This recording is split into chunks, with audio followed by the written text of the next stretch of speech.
ایسا لباس جس سے جسم کا خد و خال نمایاں ہو، ایسے لباس پہننے والی عورتوں پر مصطفیٰ جان رحمت نے صحابہ سے فرمایا ان پر لعنت کرو، اور میں بھی ایسی عورتوں پر لعنت کرتا ہوں۔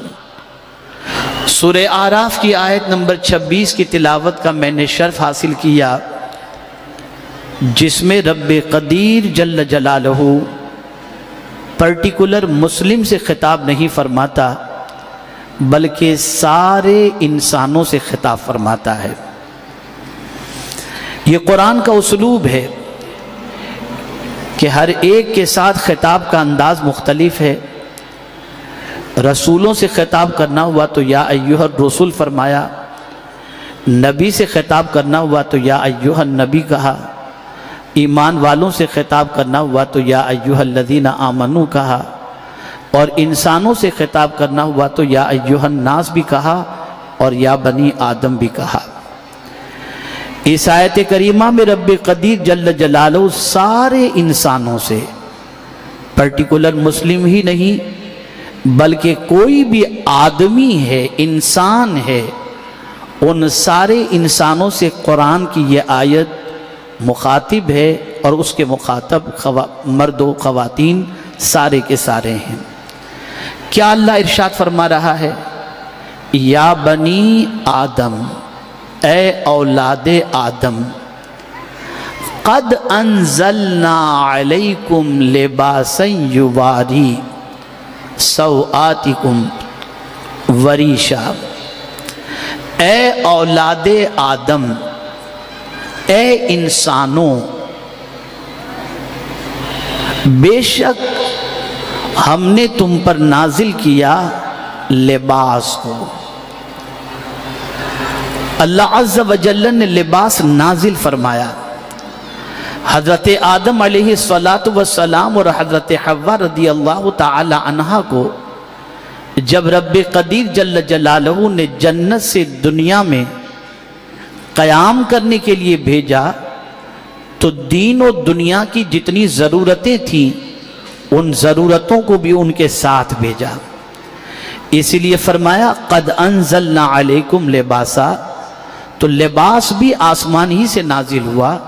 شاید کسی کے ذہن میں یہ بات آئے یہ لباس تو ہم دنیا میں دیکھ رہے ہیں، یہاں تیار ہو رہے ہیں، یہ جنت سے آسمان سے لباس اللہ نے کیسے نازل فرمایا؟ تو مفسرین فرماتے ہیں بارش آسمان سے نازل ہوتی ہے اور اسی سے روئی اور ریشم اور یہ ساری چیزیں تیار ہوتی ہیں، اور اسی سے کاپوس، اسی سے کپڑا تیار ہوتا ہے۔ تو اللہ عز و جل نے دین و دنیا کی ضرورت جو ہے، اس کی جو حاجت ہے، اس کو بھی اللہ عز و جل نے حضرت آدم علیہ السلام اور حوا رضی اللہ تعالیٰ عنہ کے ساتھ نازل فرمایا۔ اب لباس کا مقصد قرآن بیان کر رہا ہے، اور میں سمجھتا ہوں کہ جملہ خواتین اسلام اب اپنی پوری توجہ کو ان باتوں کی طرف رکھیں جو میں پیش کرنے کے لیے جا رہا ہوں۔ قرآن کہتا ہے قد انزلنا علیکم لباسا، ہم نے تم پر لباس نازل کیا۔ اب لباس کے نازل کا مقصد اللہ بیان کر رہا ہے۔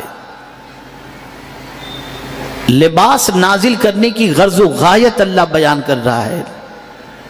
یواری سوآتکم، لباس نازل کرنے کا مقصد یہ ہے تاکہ تم اپنے شرم کی چیزوں کو چھپاؤ۔ یہ اللہ فرما رہا ہے۔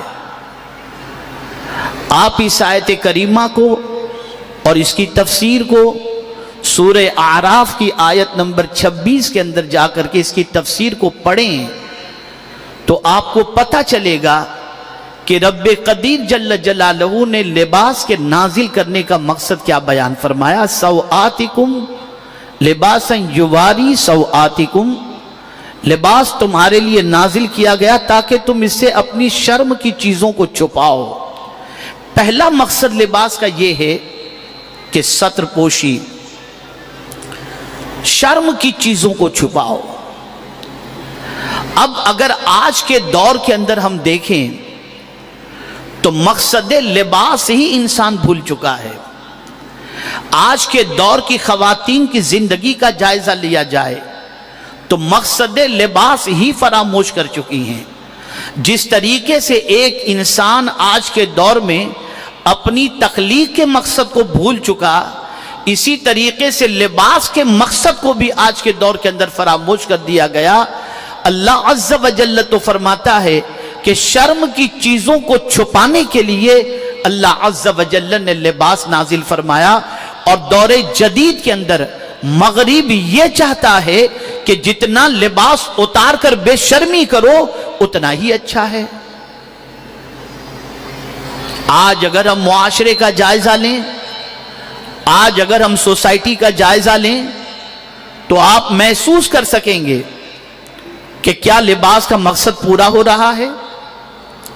کیا آج یہ چیز نظر نہیں آ رہی کہ بہت ساری خواتین ایسے کپڑے زیب تن کرتی ہیں جن کپڑوں کے پہننے کے بعد شرم کی چیزوں کے چھپانے کا کوئی سوال ہی نہیں ہوتا؟ آج لباس اس طریقے کا زیب تن کیا جاتا ہے کہ عریانیت گویا پروموٹ کی جا رہی ہے اور دعوت نظارہ دوسروں کو دیا جا رہا ہے۔ لباس کے مقصد کو فراموش کر دیا گیا، لباس کی غرض و غایت کو فراموش کر دیا گیا۔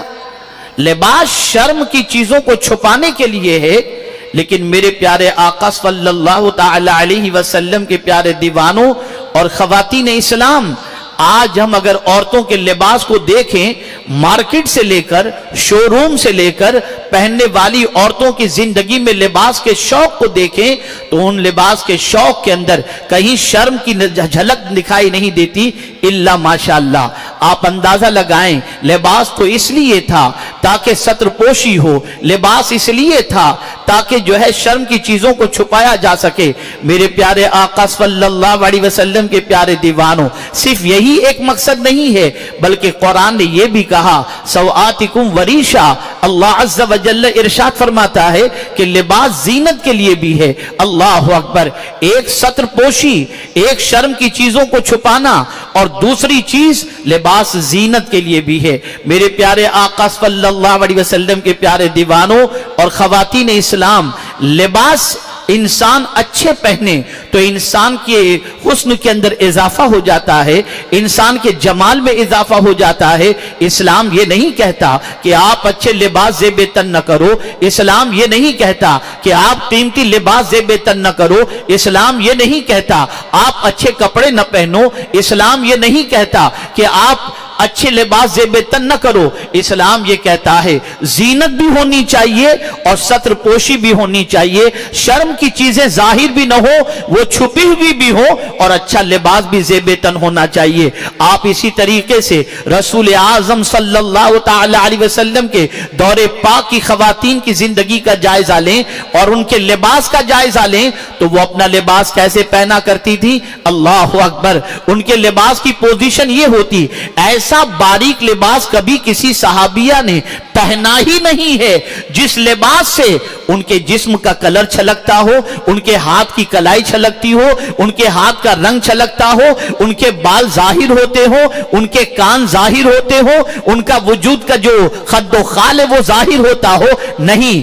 اس لیے کہ لباس تو ستر پوشی کے لیے ہے، شرم کی چیزوں کو چھپانے کے لیے ہے۔ آپ اندازہ لگائیں، اللہ اکبر، میرے پیارے آقا صلی اللہ تعالی علیہ وسلم کے پیارے دیوانوں اور خواتین اسلام، ایک نابینا صحابیہ، ان کے لیے ان کے بیٹے کپڑا لے کر کے آتے ہیں۔ کپڑا تھوڑا سا موٹا تھا، باریک نہیں تھا، ماں بوڑھی تھی، ضعیفہ تھی، ماں کے لیے بیٹا کپڑے لے کر کے آتا ہے۔ ماں نے کپڑا نابینا ہونے کے باوجود ہاتھ میں لیا تو ہاتھ میں لینے کے بعد اپنے بچے سے کہتی ہیں بیٹے یہ کپڑا میرے لائق نہیں ہے۔ حضرت منذر سے کہتی ہیں بیٹا یہ کپڑا میرے لائق نہیں ہے۔ بیٹے نے کہا ماں یہ پتلا تو نہیں ہے، یہ باریک تو نہیں ہے، اس سے جسم تو نہیں چلکے گا۔